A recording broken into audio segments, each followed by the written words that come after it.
नमस्कार दोस्तों, मैं हूं सचिन और स्वागत है आपका मेरे चैनल सही ट्रेड में। दोस्तों, आज की वीडियो में हम बात करने वाले हैं एलआईसी के आने वाले आईपीओ के बारे में।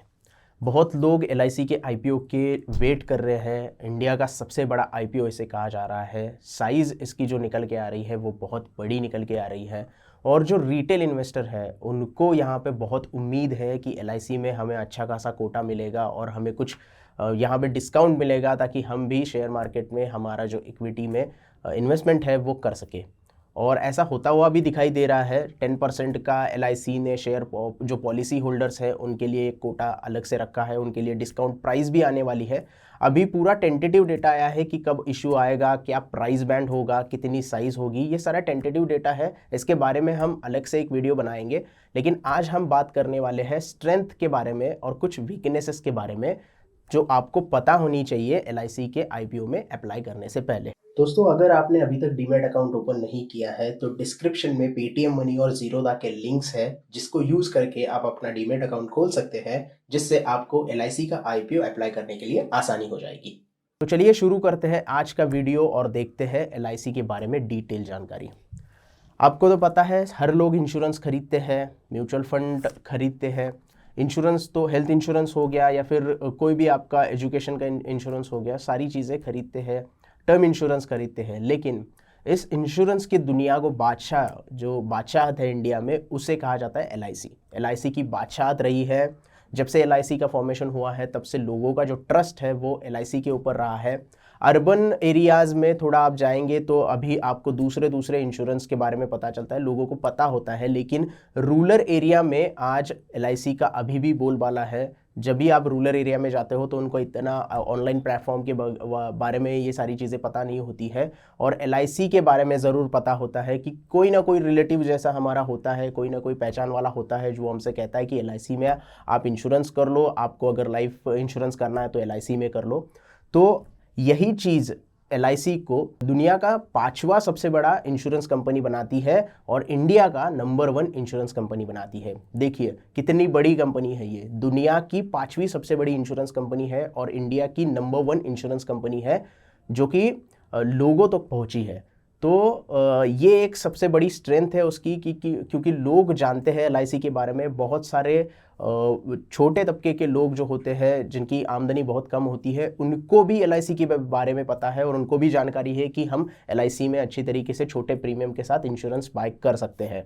ये इनका सबसे बड़ा स्ट्रेंथ निकल के आता है। उसके बाद जो सबसे इंपॉर्टेंट चीज़ आती है इनकी कि सिर्फ इंश्योरेंस के बारे में ही नहीं, एसेट अंडर मैनेजमेंट जो एएमसीज कंपनी होती है, एसेट मैनेजमेंट कंपनी जिसे हम कहते हैं, एएमसी जिसे कहते हैं, एएमसी में भी ये इंडिया की लार्जेस्ट कंपनी निकल के आती है क्योंकि इनके टोटल एसेट अंडर मैनेजमेंट जो है वो है 39 लाख करोड़ रुपीज़ के। 39 lakh crore rupees not a small amount. अगर हम अदर एएमसीज को कंपेयर करेंगे एलआईसी से तो एलआईसी इनसे 3.3 टाइम्स ज़्यादा एयूम है इनका, मतलब एसेट अंडर मैनेजमेंट जो है वो अदर कंपनी से 3.3 टाइम्स ज़्यादा है। और म्यूचुअल फंड की अगर बात करें, सिर्फ म्यूचुअल फंड की बात करें तो म्यूचुअल फंड से भी 1.1 टाइम्स ज़्यादा ये एसेट अंडर मैनेजमेंट अपने रखते हैं। इतना फंड ये लोग मैनेज करते हैं और सेफ तरीके से मैनेज करते हैं। ऐसे नहीं है कि कोई बंद करके चले जाएंगे या फिर कोई इस पे बहुत बड़ा कोई डिफॉल्टर आ जाएगा या फिर सारा पैसा डूब जाएगा। ट्रस्ट भी है और एक्सपीरियंस भी है, इसीलिए नंबर 1 है ये। अगला इंपॉर्टेंट चीज़, जो तीसरा पॉइंट आप इंपॉर्टेंट कह सकते हैं, वो है ट्रस्ट ऑफ पीपल। जैसे मैंने शुरुआत में कहा कि छोटे छोटे लोगों को पता है, मतलब जो लोग गरीब तबके से आते हैं, जो लोग अमीर तबके से आते हैं, जो लोग रूरल एरिया में रहते हैं, जिनको अभी तक इतना इंटरनेट का जहाँ तक पहुँचा नहीं है, ऑनलाइन प्लेटफॉर्म जहाँ पे पहुँचे नहीं है, वहाँ तक एलआईसी पहुँच गया है और ट्रस्ट जो है लोगों का वो एलआईसी के ऊपर अच्छी तरीके से हो गया है। ये मुमकिन हुआ है सिर्फ एक वजह से। एलआईसी अपनी जो पॉलिसीज़ है वो सिर्फ एजेंट के थ्रू करवाती है।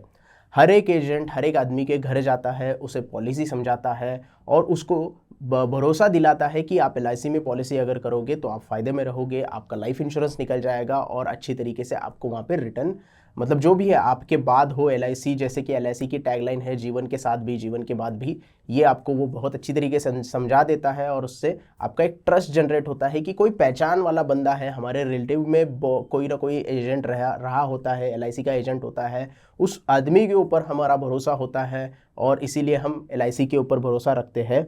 तो 95% उनकी जो पॉलिसीज़ निकलती है वो एजेंट्स के थ्रू निकलती है, जो कि हर घर में, ऑलमोस्ट हर घर में जाते हैं और उनको समझाते हैं कि किस तरीके से एलआईसी आपको पॉलिसी एलआईसी की निकालनी चाहिए।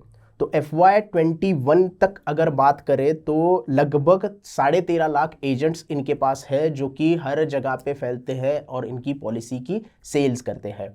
तो 95% सेल्स जो है इनकी ये एलआईसी के एजेंट्स करते हैं और उनके थ्रू होती है, इसीलिए ट्रस्ट भी थोड़ा सा लोगों का इनके ऊपर आ जाता है कि भैया ऐसा नहीं है कि कोई ऑनलाइन आके बता रहा है जिसको हमने देखा नहीं है और हमें पता ही नहीं कि आगे कौन बंदा हमारा इंश्योरेंस निकाल रहा है और आगे क्या होगा। इसमें तो सामने बंदा रहता है, आप उसको पूछ सकते हो, अगर कोई गलत हो जाए, कोई डाउट्स हो गए तो सामने बंदे को बुला के बोल सकते हो। तो लोगों को ये चाहिए होता है कि कोई पहचान वाला बंदा हो या कि कोई सामने बंदा आके बैठे और आपको सारी चीज़ें बता दे और आपके डाउट्स क्लियर कर दे। ऑनलाइन पोर्टल में अच्छी चीज़ है, मैं ऑनलाइन को मना नहीं कर रहा हूँ, लेकिन कभी कभी क्या होता है कि कुछ लोगों को ऑनलाइन का समझ में नहीं आता है, सामने से आंसर नहीं आता है, वो लोग कॉल करते रहते हैं, फिर भी उनको सेटिस्फेक्शन नहीं मिलता है कि उनके डाउट्स क्लियर नहीं होते हैं। इसीलिए लोग क्या करते हैं कि इस जो एजेंट्स रहते हैं इनके ऊपर भरोसा रखते हैं और इसकी वजह से एलआईसी के ऊपर लोग भरोसा रखते हैं। तो ये एक इनका इम्पोर्टेंट जो स्ट्रेंथ है वो निकल के आता है। अब आते हैं थोड़ा सा इन्वेस्टमेंट के ऊपर। इन्वेस्टमेंट की अगर बात करें, जो एसेट अंडर मैनेजमेंट, ये जो AUM है इनका, इतना बड़ा AUM है, तो ये इन्वेस्ट कहाँ पे करते हैं? एलआईसी जो है वो सबसे बड़ा इन्वेस्टमेंट करता है सेंट्रल गवर्नमेंट के बॉन्ड में या फिर स्टेट गवर्नमेंट के बॉन्ड में।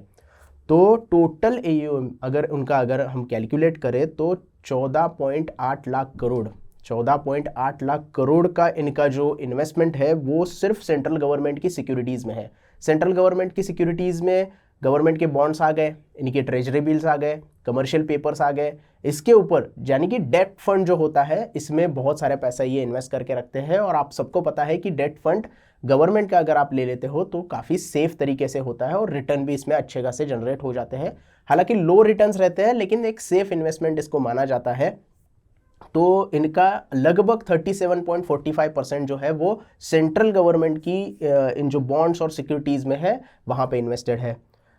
बाकी इन्वेस्टमेंट की बात करें तो लगभग 9.47 लाख करोड़ का इनका जो इन्वेस्टमेंट है, जो कि निकल के आता है 24.62%, वो स्टेट गवर्नमेंट की सिक्योरिटीज़ में जाता है। यानी कि 37% से ज़्यादा सेंट्रल गवर्नमेंट में इन्वेस्टेड है, उनके बॉन्ड्स में इन्वेस्टेड है, और 24% से ज़्यादा स्टेट गवर्नमेंट के बॉन्ड्स जो रहते हैं या फिर कमर्शियल पेपर्स रहते हैं वहाँ पे इन्वेस्टेड है।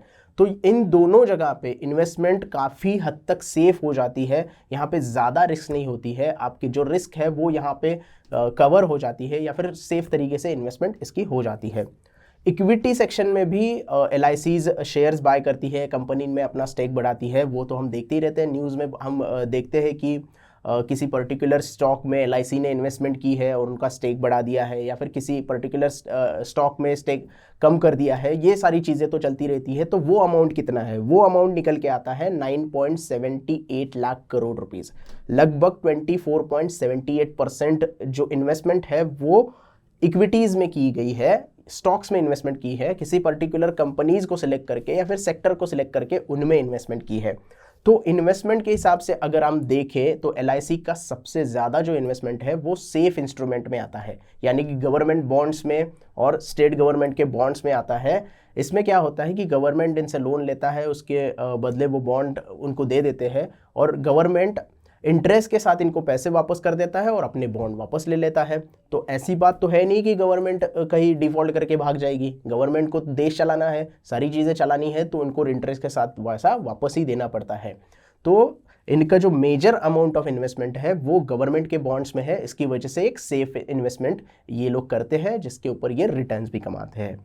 अब ये तो हो गया तीसरा इंपॉर्टेंट पार्ट। चौथा इंपॉर्टेंट पार्ट है कि इनकी जो इनकम है वो स्टेबल स्ट्रीम में आती है। स्टेबल स्ट्रीम ऑफ बिजनेस है इनका जो बिजनेस मॉडल है, इंश्योरेंस का सबसे मेन बिजनेस है, तो ये एक स्टेबल इंश्योरेंस है, क्योंकि स्टेबल मॉड्यूल है, क्योंकि लोग तो इंश्योरेंस लेना बंद नहीं करेंगे, लोगों को हेल्थ की बहुत ज़्यादा फिक्र रहती है, हमारे बाद हमारी फैमिली का क्या होगा ये भी लोग सोचते हैं, और जो भी आपकी खुद की हेल्थ के बारे में सोचते हैं, टर्म इंश्योरेंस के बारे में सोचते हैं।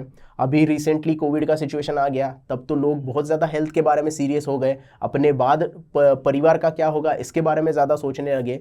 तो ये चीज़ें कभी ख़त्म नहीं होने वाली है, इसकी वजह से इनका जो इनकम सोर्स है ये स्टेबल स्ट्रीम में आता है। एक बिजनेस मॉडल जो है वो एक स्टेबल इनकम स्ट्रीम में आता है। अब टोटल प्रीमियम जो इनको कलेक्ट होता है वो टिल FY22, अभी आधा ही ईयर गया है, तो हाफ ऑफ 22 जो ईयर गया है फाइनेंशियल ईयर का, वहाँ पे इनका जो प्रीमियम कलेक्ट हुआ है वो हुआ है 1.87 lakh crore from insurance business. जो इनका रेवेन्यू जनरेट हुआ है सिर्फ इंश्योरेंस बिजनेस से वो है 1.87 लाख करोड़ का।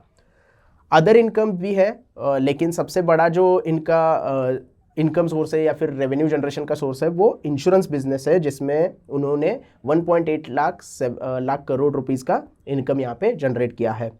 अदर इनकम भी है इनके, जैसे कि फिक्स इनकम में इनके इंटरेस्ट रेट आते हैं जो भी गवर्नमेंट के ऊपर मिलते हैं, इनके इन्वेस्टमेंट के ऊपर मिलते हैं। उसके बाद डिविडेंड इनको जो मिलते हैं वो निकल के आते हैं 1.27 लाख करोड़ के। 1.27 लाख करोड़ की फिक्स इनकम जो है जिन डिविडेंड के थ्रू मिलता है या फिर इंटरेस्ट के थ्रू मिलता है, ये इनको यहाँ से रेवेन्यू जनरेट होता है। इक्विटी से इनको जो इनकम होता है वो है 23,200 करोड़ रुपए का। मतलब रेवेन्यू सोर्स अगर देखेंगे तो बहुत तगड़ा रेवेन्यू सोर्स यहाँ पे निकल के आता है। इनके इंश्योरेंस बिजनेस से, इनके फिक्स इनकम से, रेंट से, डिविडेंड से बहुत सारा इनको रेवेन्यू जनरेट होता है। और इक्विटी से जो इनकम जनरेट होता है वो है 23,200 करोड़ रुपए का। वो बहुत ज़्यादा यहाँ पे है और अच्छे तरीके से ये सारी चीज़ें इनने मैनेज करके रखी है। अब यहाँ पे क्या है कि ये लोग जो है वो रिस्की इन्वेस्टमेंट के ऊपर डिपेंड नहीं है।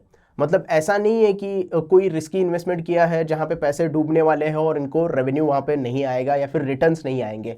जो भी इन्वेस्टमेंट इन्हें करके रखी है वो गवर्नमेंट बॉन्ड में और गवर्नमेंट सिक्योरिटीज़ में करके रखी है, और बहुत कम ऐसी इन्वेस्टमेंट है जो इक्विटी में करके रखी है। यानी कि मार्केट फॉल होने से इनको इतना ज़्यादा फर्क नहीं पड़ने वाला, इनके बिजनेस के ऊपर इतना ज़्यादा फर्क नहीं पड़ने वाला, क्योंकि इनका जो मेन कोर है वो इंश्योरेंस का बिजनेस है और फिक्स इनकम्स है, जहाँ पे इनका रेवेन्यू है जो वो बढ़ जाता है, और इक्विटी का बहुत छोटा सा हिस्सा है जहाँ से इनको रेवेन्यू जनरेट होता है।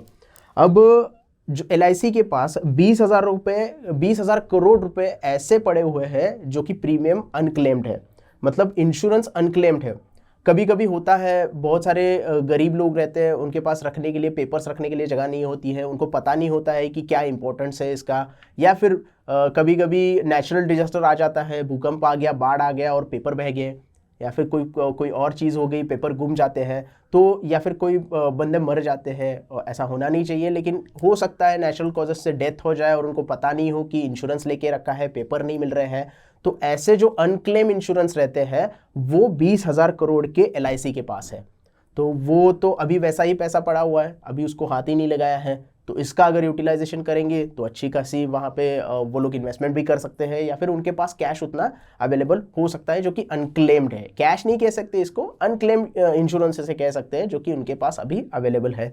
तो ये एक बहुत बड़ा फिगर निकल के आता है, और रेवेन्यू जनरेशन के मामले में या फिर रिटर्न्स के मामले में एक रिस्की बिजनेस नहीं है। इनका मॉडल जो है वो काफ़ी यहाँ पे सॉर्टेड यहाँ पे लग रहा है हमें।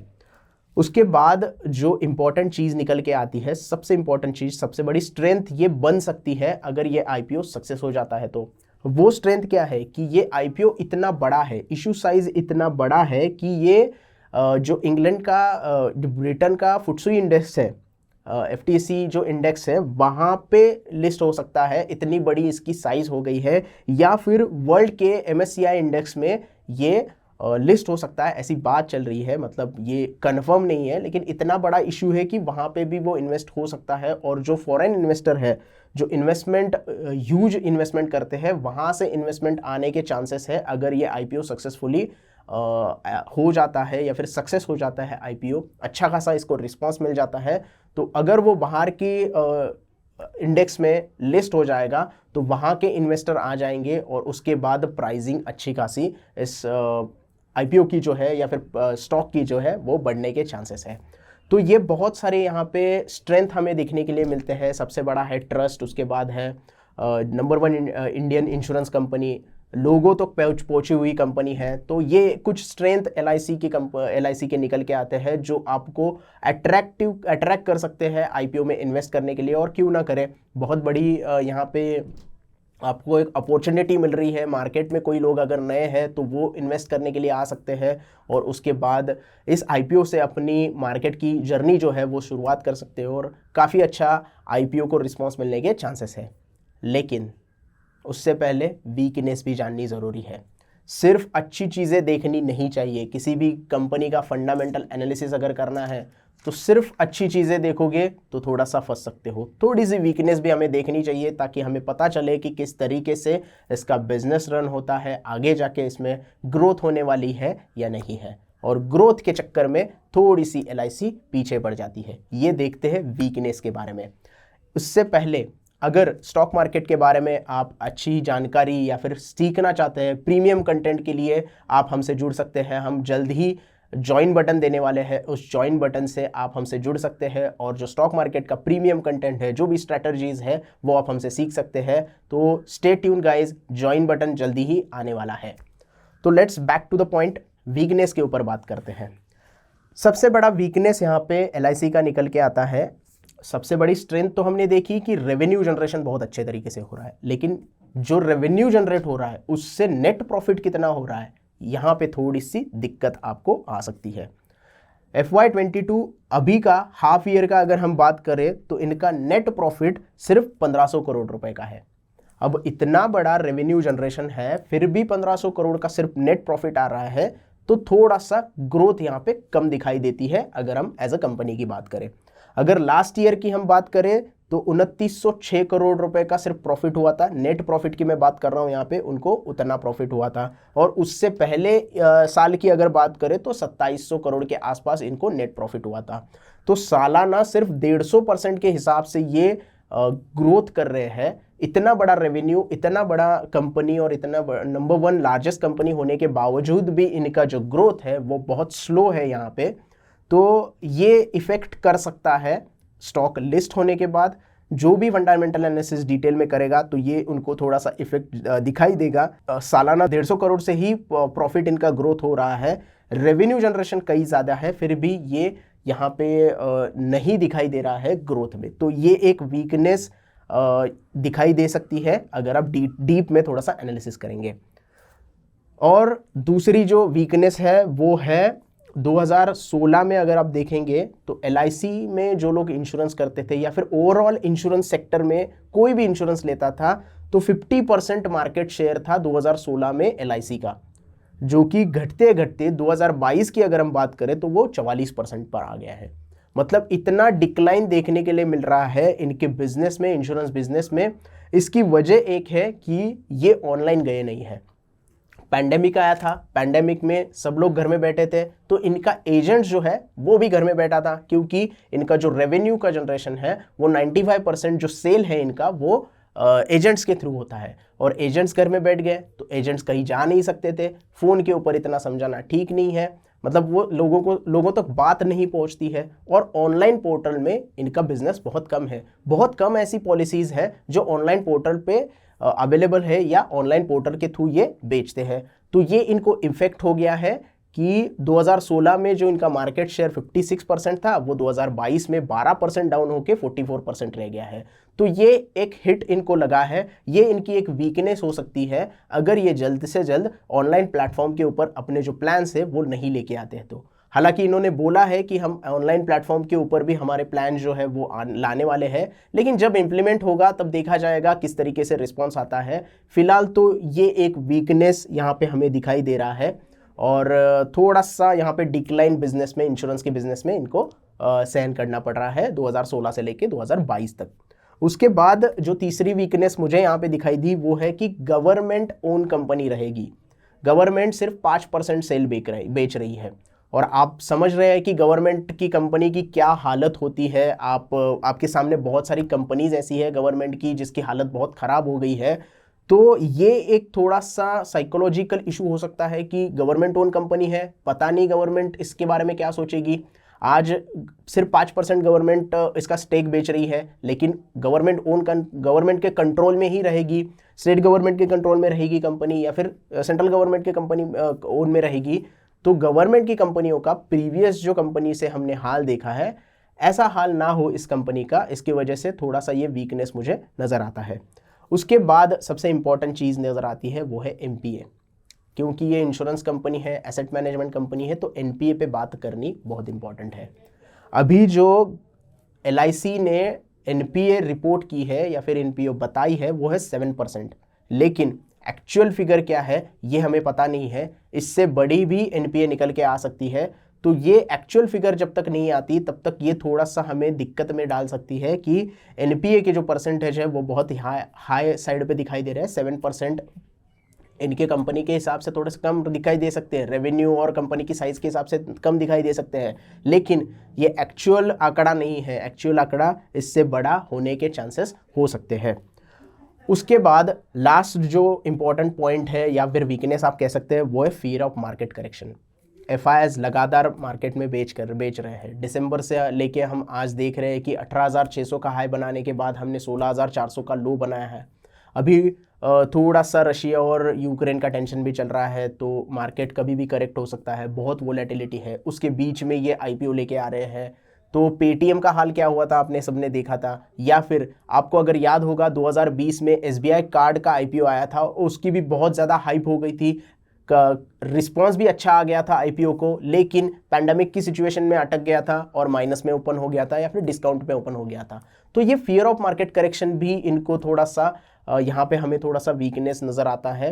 हालांकि मार्केट अगर करेक्ट हो गया 10 मार्च तक या फिर लिस्टिंग तक और अच्छा खासा मार्केट फिर से पुल बैक में बाइंग सिचुएशन में आ गया, तो ये आईपीओ को अच्छी खासी ओपनिंग भी मिल सकती है। तो ये थे थोड़े से स्ट्रेंथ और वीकनेस। थोड़ी सी डिटेल के बारे में भी बात करते हैं, हम आईपीओ के डिटेल्स थोड़े से जानते हैं और भी ज़्यादा गहराई में जाके थोड़े से डिटेल जानते हैं जो डीआरएचपी में इन्होंने प्रेजेंट किए हैं। अभी इससे हमें डीआरएचपी से पता चलता है कि गवर्नमेंट अराउंड 5% स्टेक अपना बेच रही है और जो पैसे वो रेज करने वाले हैं वो अराउंड 63,000 करोड़ के आसपास है, जो कि 5% इनका स्टेक बताया जा रहा है। अगर टोटल नंबर ऑफ शेयर्स की बात करें, कितने शेयर्स ये लाने वाले हैं मार्केट में, अपने बेचने वाले हैं, वो टोटल नंबर ऑफ शेयर्स है 31.6 करोड़। लगभग 32 करोड़ के आसपास अपने जो शेयर्स है वो गवर्नमेंट यहाँ पे बेचने वाली है। तो वैल्यूएशन की अगर बात करें तो एक्चुअल वैल्यूएशन कुछ 12-13 लाख करोड़ के आसपास आता है, लेकिन इंश्योरेंस कंपनी का एक इंपॉर्टेंट पैरामीटर होता है एम्बेडेड वैल्यू। वो एम्बेडेड वैल्यू डीआरएचपी से निकल के आ रही है 5.4 लाख करोड़ की। तो 5.4 लाख करोड़ की ये एक्चुअल वैल्यूएशन नहीं है, ये सिर्फ एम्बेडेड वैल्यू है, जो कि इंश्योरेंस कंपनी का एक इंपॉर्टेंट पैरामीटर होता है। तो इसके हिसाब से ये इनकी डीआरएचपी में वैल्यूएशन दिया गया है। एक्चुअल वैल्यूएशन आगे हमें निकल के आएगा जब भी पूरा डीआरएचपी का आगे जो हमारा आईपीओ है वो आ जाएगा, तो डिटेल हमें पता चलेगी कि कितना वैल्यूएशन आ रहा है। लेकिन अगर टेंटेटिव वैल्यूएशन देखें तो 12 से 14 लाख करोड़ के बीच में इनका वैल्यूएशन हो सकता है, जिसमें से ये 5% स्टेक अपना बेच रहे हैं। तो ये कुछ इंफॉर्मेशन है। रिटेल का कोटा 35% रखा गया है और पॉलिसी होल्डर जो पॉलिसी होल्डर्स है वो पॉलिसी होल्डर्स के लिए 10% यहाँ पे अलग से कोटा रखा गया है और प्राइस भी डिस्काउंट करने की यहाँ पे बात चल रही है। हालांकि अभी प्राइस बैंड आया नहीं है और कितना डिस्काउंट देंगे ये सारी चीज़ें अभी तक आउट नहीं हुई है, जल्द ही वो आउट हो जाएगी। 10 मार्च से लेके 15 मार्च तक आईपीओ खुला रहने वाला है, ऐसी टेंटेटिव डेट आई है। एग्जैक्ट डेट हमें जल्दी मिलेगी। जैसे ही डेट आती है हम आपके सामने एक और वीडियो लेके आ जाएंगे और पूरा डिटेल एनालिसिस फिर से एक बार करके दिखा देंगे। तो फिलहाल तो यही था स्ट्रेंथ और वीकनेस का। इससे पहले मैं आपको एक इंपॉर्टेंट चीज़ बताना चाहता हूँ एलआईसी के आईपीओ के बारे में। अगर आप पॉलिसी होल्डर हो और आपको चाहिए कि मुझे ये आईपीओ का सब्सक्रिप्शन मिल जाए, तो आप एक चीज़ कर सकते हैं, आपका जो पैन कार्ड है वो आपकी पॉलिसी के साथ लिंक कर सकते हैं। कैसे लिंक करना है इसके बारे में एक लिंक जो होता है, उस लिंक के ऊपर जाके आप डायरेक्टली वहाँ पे आपका पैन नंबर डाल सकते हो, आपकी डेट ऑफ बर्थ डाल सकते हो और पॉलिसी नंबर डाल के वहाँ पे रिक्वेस्ट भेज सकते हो जो आपका पैन कार्ड आपकी पॉलिसी के साथ लिंक करने के लिए। उसके रिलेटेड जो भी इंपॉर्टेंट लिंक रहेगी मैं डिस्क्रिप्शन में दे दूंगा। उस लिंक को क्लिक करते ही आप आपका पैन कार्ड आपकी पॉलिसी के साथ लिंक कर सकते हो ताकि आपको आसानी हो जाए ये जो आईपीओ है वो मिलने में। हालांकि 100% श्योर नहीं कि आपको मिल ही जाएगा, ये तो प्रोबेबिलिटी होती है कि कौन किसको आईपीओ मिलेगा या नहीं मिलेगा, लेकिन वो अगर कर देते हो आप तो आपकी जो प्रोबेबिलिटी है वो थोड़ी सी बढ़ जाएगी। So that's it for today.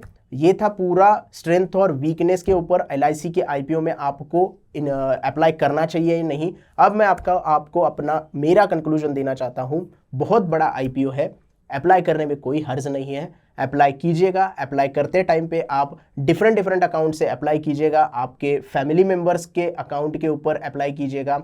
आपकी जो भी माताजी रहेंगी, पिताजी रहेंगे या फिर वाइफ रहेगी, डिफरेंट आपको अगर अलॉटमेंट चाहिए या फिर डिफरेंट लॉट में आप करना चाहते हैं तो अलग अलग अकाउंट से आप 2-3 एप्लीकेशन डाल के रखिएगा। आपको अगर मिल गया आईपीओ तो फ़ायदा ही होगा, ऐसा यहाँ पे अभी तो दिखाई दे रहा है। जैसा इसका हाइप बना है और जिस तरीके से गवर्नमेंट इसका जो मार्केटिंग कर रही है, तो ऐसे लगता है कि ये अच्छा रिस्पांस देगा और अच्छा वेल्थ क्रिएट कर रहा है, लोगों के लिए करेगा। So that's it for today. मैं एक बार फिर से बोलना चाहता हूँ, अगर आपको हमारा प्रीमियम कंटेंट देखना है या फिर आप हमसे जुड़ना चाहते हैं तो जल्दी हम यहाँ पे ज्वाइन बटन देने वाले हैं। तब तक के लिए stay tune, stay healthy, stay well and धन्यवाद। हमारे चैनल को सब्सक्राइब कीजिएगा, कमेंट कीजिएगा और शेयर कीजिएगा। धन्यवाद।